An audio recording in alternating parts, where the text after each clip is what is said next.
मुख्यमंत्री नीतीश कुमार के बेटे निशांत कुमार ने 18 अगस्त को घोषणा की, बिहार सरकार ने पहले 50 लाख नौकरियों का वादा किया है और अब अगले 5 वर्षों में 1 करोड़ नौकरियों और रोजगारों के अवसर सृजित किए जाएंगे। इसके साथ ही सामाजिक सुरक्षा पेंशन को 400 रुपये से बढ़ाकर 1100 रुपये किया गया, जिससे 1.11 करोड़ लाभार्थी प्रभावित होंगे। नीतीश सरकार ने 125 यूनिट मुफ्त बिजली, जातीय जनगणना और शिक्षा सुधार जैसे कदमों को भी अपनी उपलब्धियों में गिनाया। यह घोषणा बिहार विधानसभा चुनाव 2025 से पहले मतदाताओं को लुभाने की रणनीति का हिस्सा मानी जा रही है।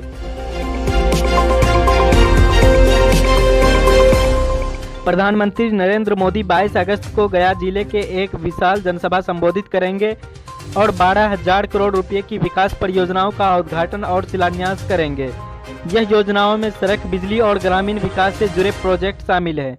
यह दौड़ बिहार विधानसभा चुनाव 2025 के लिए एनडीए की रणनीति को एक मजबूत करने का हिस्सा है। गया में यह आयोजन बिहार के विकास को नई दिशा देने और मतदाताओं को उत्साह जगाने के लिए महत्वपूर्ण माना जा रहा है।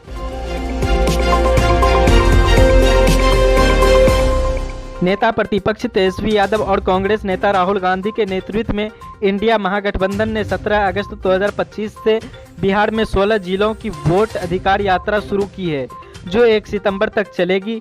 यह यात्रा रोहतास जिले से शुरू होकर 20 जिलों से गुजरेगी और पटना में समाप्त होगी। तेजस्वी ने आरोप लगाया कि चुनाव आयोग और सत्तारूढ़ एनडीए वोटर लिस्ट में हेराफेरी कर रहे हैं। इस यात्रा का उद्देश्य वोट के अधिकार की रक्षा और चुनाव आयोग की कथित अनियमितताओं का उजागर करना है। बिहार में विशेष गहन पुनरीक्षण यानी एसआईआर के तहत 65 लाख मतदाताओं के नाम वोटर लिस्ट से हटाए जाने का मामला गरमाया हुआ है।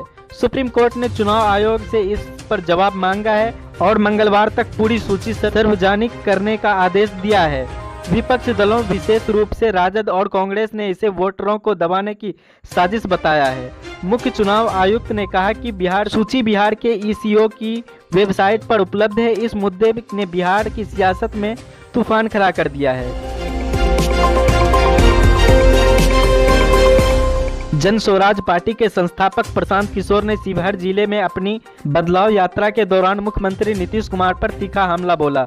उन्होंने कहा कि नीतीश कुमार अपराध नियंत्रण, बेरोजगारी और पलायन करने में पूरी तरह असफल रहे हैं। किशोर ने दावा किया कि बिहार की जनता नीतीश को फिर से मुख्यमंत्री नहीं बनाएगी और उनकी पार्टी 2025 के चुनाव में निर्णायक भूमिका निभाएगी। यह बयान बिहार की सियासत में एक नई बहस छेड़ सकता है।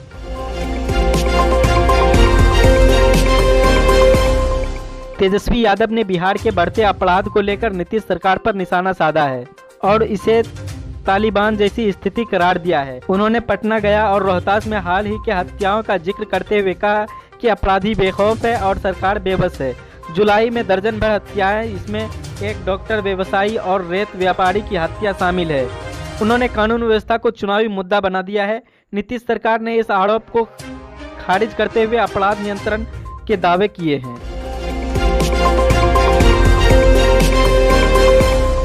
जेडीयू ने 2005 से 2025 तक नीतीश कुमार के कार्यकाल की उपलब्धियों को दर्शाने वाली बुकलेट 2005 के बाद बदलता बिहार जारी की है। इसमें सड़कों, पुलों और शिक्षा व्यवस्था और महिलाओं की सशक्तिकरण जैसे क्षेत्र में सुधारों का जिक्र किया है।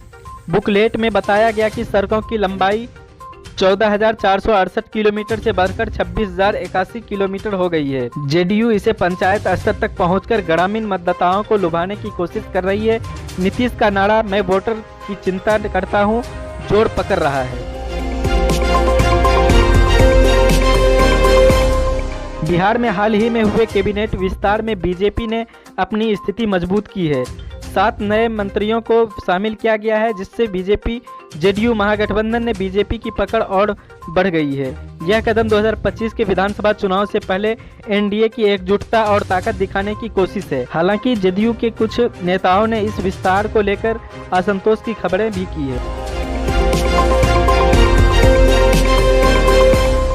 केंद्रीय गृह मंत्री अमित शाह 8 अगस्त को दरभंगा और सीतामढ़ी का दौरा कर चुके हैं, जहां उन्होंने माता जानकी मंदिर के शिलान्यास समारोह का हिस्सा लिया। अब 2025 के चुनाव के लिए बीजेपी और एनडीए की जीत निश्चित करने के लिए शाह ने बिहार में रणनीति तैयार की है। पीएम मोदी के साथ मिलकर यह बिहार के 9 प्रमंडलों में रैलियां करेंगे। यह कदम विपक्ष के हमलों का जवाब देने और एनडीए की स्थिति मजबूत करने के लिए है। बिहार के शिक्षा मंत्री सुनील कुमार ने डोमिसाइल नीति लागू होने पर मुख्यमंत्री नीतीश कुमार को धन्यवाद दिया। उन्होंने कहा कि चौथे चरण में शिक्षक भर्ती यानी TRE 4 में 86 से 87 उम्मीदवार बिहार के होंगे। यह नीति स्थानीय युवाओं को रोजगार देने और बिहार के बाहर उम्मीदवारों का हिस्सेदारी कम करने के लिए लाई गई है। हालांकि प्रशांत किशोर ने इस नीति पर सवाल उठाते हुए कहा कि नीतीश कुमार ने पहले इसे बदलकर बाहरी उम्मीदवारों को फायदा पहुंचाया था।